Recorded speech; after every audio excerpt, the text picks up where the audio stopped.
duniana.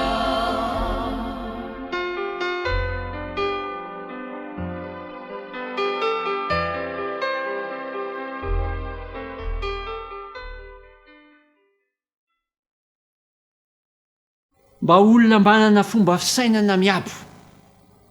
tonga amin'ity fandarana fahafito sady farany ity sika dia mino aho fa efa betsaka ireo fanandramana fanlalovantsika nampiaritsika no fahasoavan'andriamanitra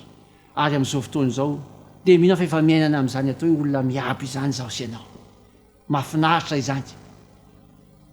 loha hevitra dia izao hoe ho avy sy fanantenana miabo satria efa noarian'andriamanitra ho miabo isika noho izany ny ho avytsika koa dia mino fa efa miabo ny fanantenantsika efa miabo fanantenana mihoatra lavitra noho ny mahazatra raha amin'izao fiainan'izao ihany no anantenantsika any Kristy dia mahantra indrindra ny olona rehetra isika ry havana ina ry havana ny dikan'izany ny dikan'izany ry havana dia izao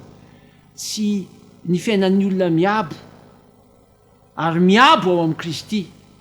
dia tsy hoe mahita fahombiazana fotsiny eto amin'ity fiainana ity mila mahita fahombiazana ary natao hita fahombiazana eto amin'ity fiainana ity tsika fa tsy eto ihany zay mahatonga soratra masina manao hoe raha amin'izao fiainan'izao ihany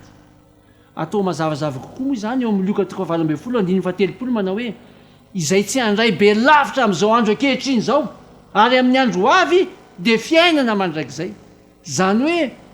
amin'izao fiainan'izao sika raha miaina amin'izany fomba fisainana miabo zany havana dia vitantsika teny dia teto ny tombontsoa fa efa ahita fifaliana isika raha mahana fomba fisainana miabo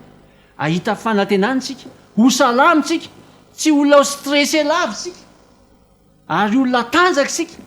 olona fanantenana sika olona fandripahalemana olona fiadanana sika zany havana efa ho raisitsika eto amin'ity fiainana ity raha mahana fomba fisainana miabo isika fa mbola misy mihoatra noho izany ho an'ny olona miabo dia izao andray ny fiainana mandrakizay izy havana zany no fanantenana sarobidy tsara lavitra izay miandro ny olona miabo anana fiainana mandrakizay izy andova ilay fiainana mandrakizay izy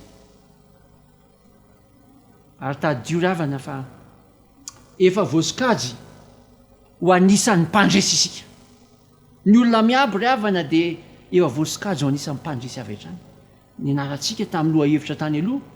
fa ny atao hoe olona mahana fomba fisainana miabo dia olona manana fanantenana mandrakarivo olona tsy mba kivy na olona miabo andonina lava fa olona ny fanantenana ny olona miabo ary olona mino fa ho mpandresy izy manantena fahombiazana foana izy amin'izay ataony rehetra ary mahomby izy satria efa voasikajy ho anisan'ny mpandresy izy hoy ny Korintianina voalohany 2:12 manao hoe fa isaorana ny Andriamanitra izay manome antsika ny fandresena amin'ny lalan'i Jesosy Kristy tompontsika ry hava malalisana ho antsika izay misafidy olona miabo dia tadidio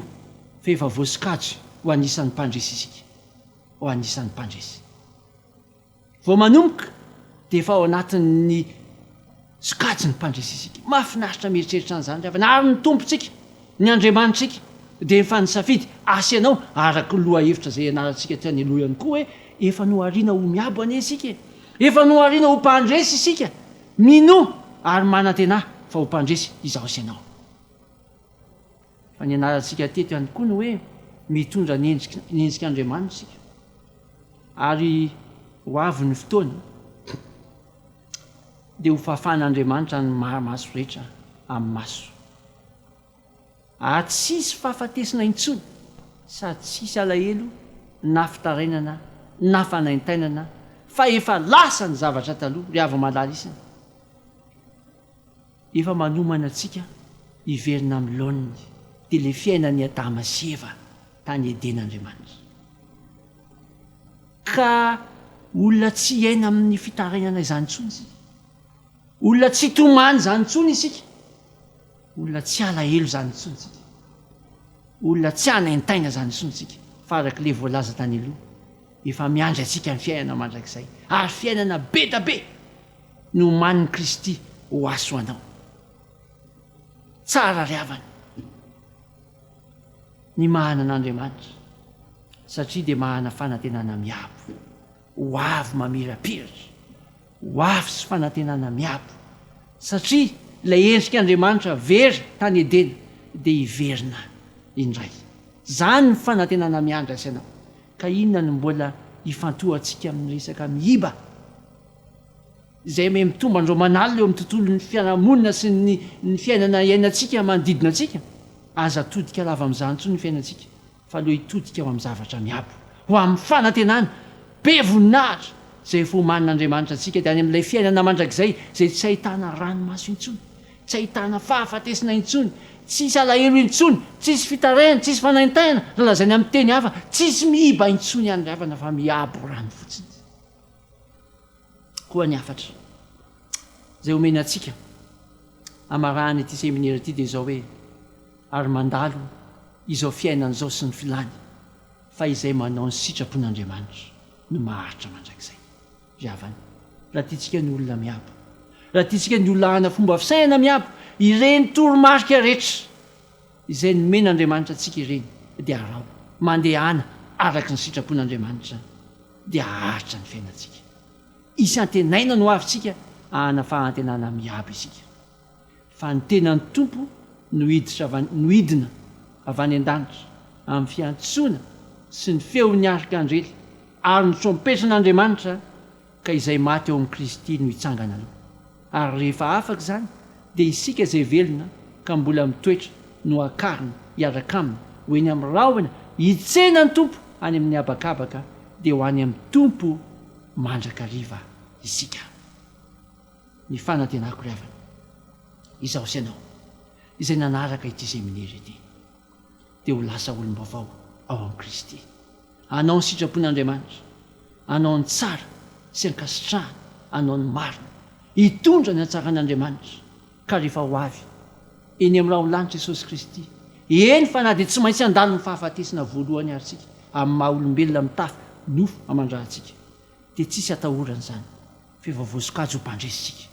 efa azo antoka ny fandresentsika ao amin'ny Kristy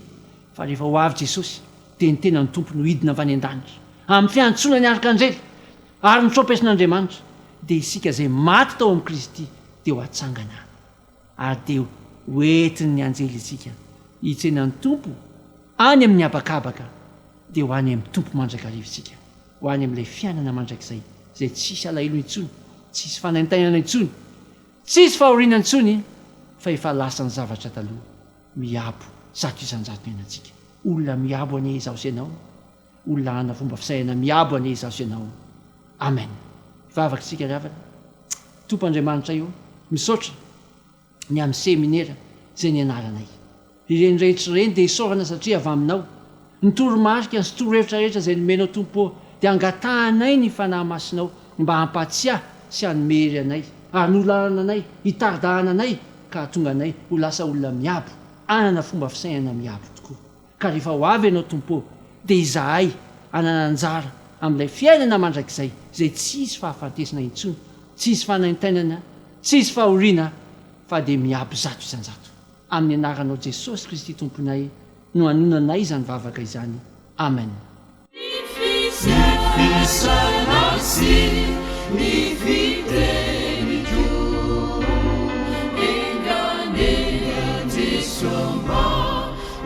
Utuniana